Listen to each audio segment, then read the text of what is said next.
Hello, boys and girls, and welcome to the concession stand here on the KB Radio Network. I am your host, Kevin Reed, and this is the review of the new action comedy starring Dave Bautista, The Killer's Game.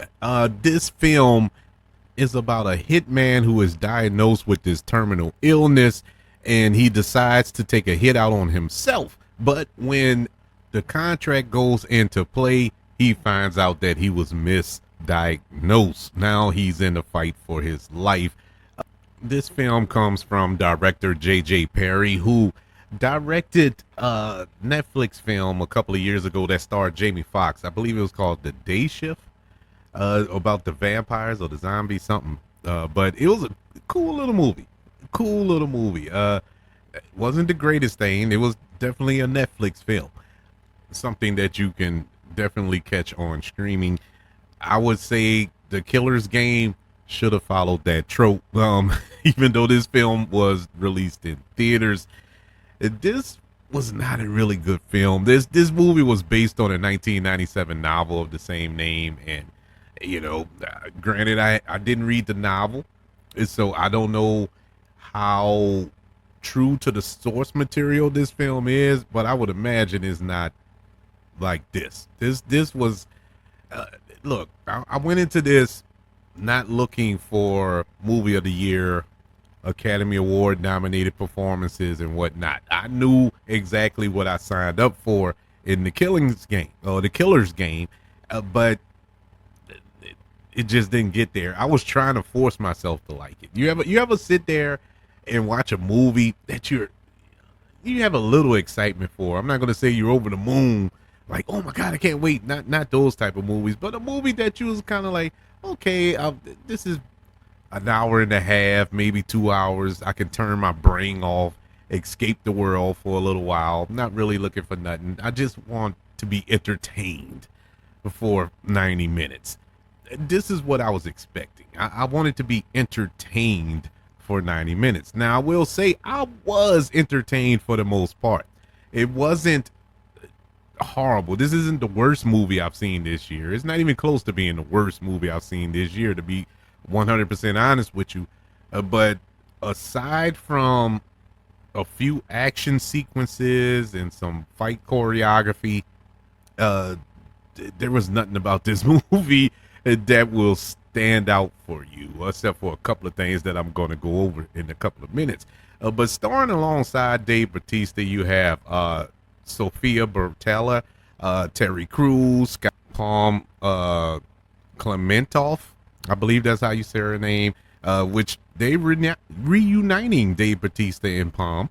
They starred together in the Galaxy of the Guardians of the Galaxy, the Guardians of the Galaxy films together, and also the great Ben Kingsley.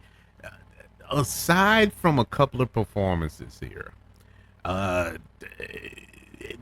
the actors were really like set pieces. The screenplay did these actors no justice.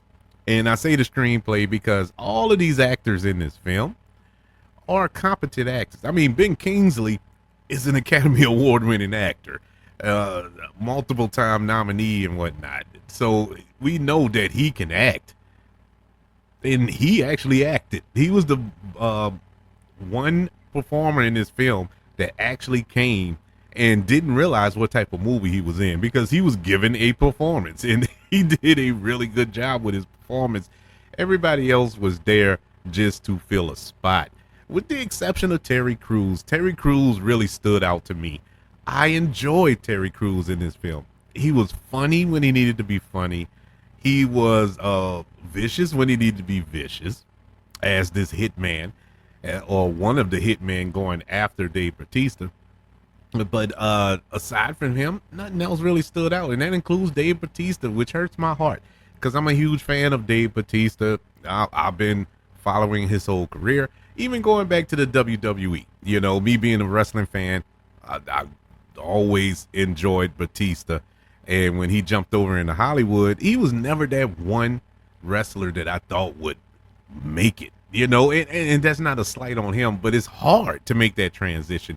I know Dwayne the Rock Johnson did it, and that's a rarity, you know. John Cena, for the most part, he's building up that cachet, but he's getting there. You know, him as Peacemaker really is the linchpin in his acting career right now, and it's showing that he is truly a good actor. Uh, Dave Bautista, oh, after seeing him in certain roles, Dave Bautista didn't go the typical wrestler route, you know, career path route. Just star in these action movies and, you know, showing his physique and all this other good stuff. No, Dave Bautista really dove into some real acting movie. I mean, you know, where he had to sharpen his skills. Going back to the James Bond film, which James Bond film it was it Spectre? I think it was Spectre he was in. And he was good in Spectre. He was really menacing as the villain, the hitchman in that James Bond film. And Dune and Blade Runner 2049 and so on and so forth. He didn't go the typical route. Yes, he was in Guardians of the Galaxy, but that wasn't your typical action movie. You know, he was self-deprecating on himself, you know, as far as his character and whatnot. And having fun, and he really shines as an actor. I think at one point I always felt that Dwayne Johnson was going to be that wrestler that gets a award for his acting, but right now I really think it's going to be Dave Bautista. Unfortunately, it's not going to be for the Killer's Game. This was not his finest hour here. This was a bland performance by him, and I really don't knock him. I think it was more the direction and the writing here, because they did him no help here. You know, it was bland dialogue, bland delivery. Sophia Bertella, I've seen her in roles where she shined. She even shined, believe it or not, in the Zack Snyder films that coming on Netflix recently. It was two of them. Rebel Moon. She was good in those movies, even though those movies are hot trash. She was good in them, and I enjoyed her. Not here. Actually, she was the worst. I think, and it wasn't her. It was the dialogue. Her dialogue was so corny throughout this film. It was cheesy, and it was delivered so bad. I just felt so bad for her. And she is the love interest of Dave Bautista, and they had no chemistry. And you could see that there was something there between them, you know, them acting and bouncing off of each other, but the dialogue, the screenplay did not help them at all, and it just could not connect. And you supposed to be cheering for this relationship throughout the movie, and it just fell flat. Now, like I mentioned earlier, I absolutely enjoyed the action sequences. J.J. Perry, for all of his faults, he knows action. He's a former stuntman, you know, so he comes out of that same camp with the director of the John Wick films and David Leitch. So they know action because they're former stuntmen, and the action was great. It was exciting. I actually loved the fight sequences and whatnot. Really cool, really cool. But once the action sequences end, so does the interest in this film.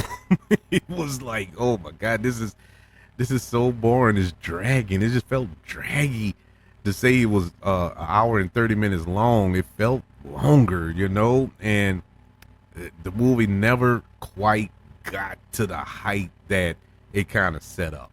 And one of the reasons is this is one of the rare films. Well, I take that back. It isn't rare, but this did it, and I didn't even realize this film did it. The marketing for this film, the trailer for this movie, spoils the whole movie. So if you've seen the trailer, you've seen virtually every kill in this movie, and it blew my mind. It really blew my mind because I had watched the trailer randomly. I wasn't even seeking the trailer, but the trailer had came on, and I watched the trailer and went and saw the movie. And I'm like, man, I saw every kill, so nothing really shocked me. I mean, every kill, every single kill is in the trailer. I know I'm probably spoiling the movie, but it doesn't matter. It really doesn't. It's like, but there are some action sequences in between that's not in the trailer, but it's like, my God, they showed everything. It's amazing. I don't know what the strategy was at Lionsgate releasing that trailer. It was completely silly and unnecessary. But The Killing Game, which is currently in theaters, starring Dave Bautista, gets a letter grade of a D.